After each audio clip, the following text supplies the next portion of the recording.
ಬಳ್ಳಾರಿ ಜಿಲ್ಲೆಯಲ್ಲಿ ಈಗ ಬರ ಅಧ್ಯಯನವನ್ನ ನಡೆಸ್ತಾ ಇರುವಂತದ್ದು.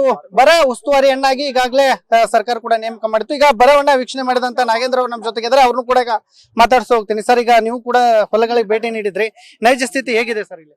ಈಗಾಗಲೇ ಕೂಡ ಇಲ್ಲಿ ಅನಾವೃಷ್ಟಿ ಆಗಿದೆ.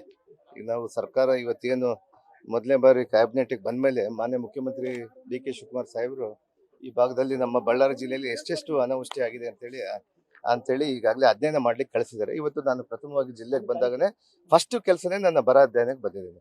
ನಮ್ಮ ರೈತರಿಗೆ ಬೆನ್ನೆಲುಬಾಗಿ ನಿಲ್ಬೇಕು ನಾವು ಅಂತೇಳಿ ನಮ್ಮ ಮುಖ್ಯಮಂತ್ರಿಯವರ ನಿಲುವಿದೆ. ಇವತ್ತು ಅವ್ರಿಗೆ ನಾವು ಏನಾದರೂ ಬೆನ್ನೆಲುಬಾಗಿ ನಿಂತು ಅವ್ರಿಗೆ ಕೆಲಸ ಮಾಡಬೇಕು ಅನ್ನುವಂಥ ವಿಚಾರದಲ್ಲಿ ಇವತ್ತು ಬಹುಶಃ ಇವತ್ತು ನಾವೆಲ್ಲ ಕೂಡ ಇದನ್ನೆಲ್ಲ ಕೂಡ 5 ತಾಲೂಕುಗಳಲ್ಲಿ ಎಷ್ಟೆಷ್ಟು ಅನಾವೃಷ್ಟಿ ಆಗಿದೆ ಅಂತ ಹೇಳಿ ನಾವು ವಿಚಾರವನ್ನು ಸರ್ಕಾರ ಗಮನಕ್ಕೆ ತೆಗೆದುಕೊಂಡು ಬರ್ತೀವಿ. ಸರ್, ಈಗ 65 TMC ನೀರಿದೆ, ಮತ್ತೆ ಈಗ ಮಳೆ ಆಶ್ರಿತನು 2.5 ಲಕ್ಷ ಜಮೀನಿದೆ ಸರ್ ಎಕರೆ.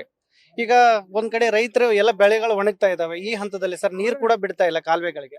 ಇಲ್ಲ, ಈಗಾಗಲೇ ಕೂಡ ನಮ್ಗೆ ಸಲಹಾ ಸಮಿತಿ ನಿರ್ಧಾರ ಆಗುತ್ತೆ, ನಾಳೆ ನಾಡದ್ರಲ್ಲಿ ನಿರ್ಧಾರ ಆಗುತ್ತೆ, ಒಂದು ವಾರದಲ್ಲಿ. ನಾವು ಯಾವತ್ತೂ ಕೂಡ 80 TMC ಬಂದ್ಮೇಲೆ ನಾವು ಇದು ಕೊಡ್ತೀವಿ, ನೀರಿನ ಯಾವತ್ತು ಸಲಹಾ ಸಮಿತಿಯಲ್ಲಿ ನಾವು ನಿರ್ಧಾರ ಮಾಡ್ಕೊಂತೀವಿ.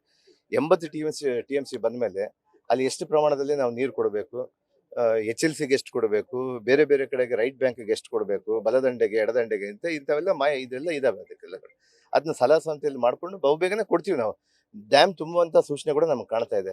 ಇವತ್ತಿನ ಪ್ರಕಾರದಲ್ಲಿ ನಾವು ಕಳೆದ ಬಾರಿ ಈ ಬಾರಿಗೆ ಅವಾಗಲೇ ನಮ್ಗೆ 100 ಡ್ಯಾಮ್ ತುಂಬಿಟ್ಟಿತ್ತು 15 ಒಳಗಡೆನೆ ನಾವು.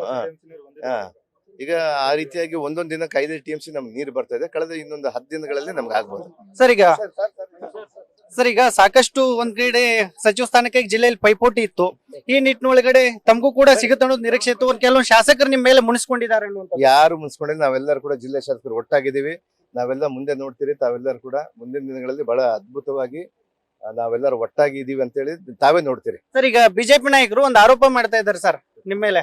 ಈಗ ರಾಜೀನಾಮೆ ನೀಡಬೇಕು, ನಾಗೇಂದ್ರ ಅವ್ರ ಮೇಲೆ ಭ್ರಷ್ಟಾಚಾರ ಆರೋಪ ಇದೆ ಅನ್ನುವಂತ. ಜನಾರ್ದನ್ ರೆಡ್ಡಿ ಆದಿಯಾಗಿ ಫಸ್ಟ್ ಅವ್ರ ಪಾರ್ಟಿಯಲ್ಲಿ ನೋಡ್ಕೊಳ್ಳಿ, ಜನಾರ್ದನ್ ರೆಡ್ಡಿ ಅವ್ರ ಮೇಲೆ ಏನಿದೆ, ಅವ್ರ ಕಾರ್ಯಕ್ರಮಗಳು ಅವರೆಲ್ಲ ಕನ್ವಿಕ್ಟೆಡ್ ಆಗಿದ್ದಾರೆ. ಅವ್ರ ಮೇಲೆ ನಾನು ಏನು ಹೇಳಕ್ ಹೋಗಲ್ಲ. ನಮ್ಮ ಕೇಸುಗಳೆಲ್ಲ ನ್ಯಾಯಾಲಯಗಳಲ್ಲಿ. ಇದಿಷ್ಟು ಸಚಿವರಾಗಿರ್ತಕ್ಕಂಥ ನಾಗೇಂದ್ರ ಅವರ ಮಾತುಗಳು. ಕ್ಯಾಮರಾಮನ್ ಕಾರ್ತಿಕ್ ಜೊತೆಗೆ ಶಿವಾನಂದ್ ಮದೇಳಿ, ನ್ಯೂಸ್ ಫಸ್ಟ್ ಕನ್ನಡ, ಬಳ್ಳಾರಿ.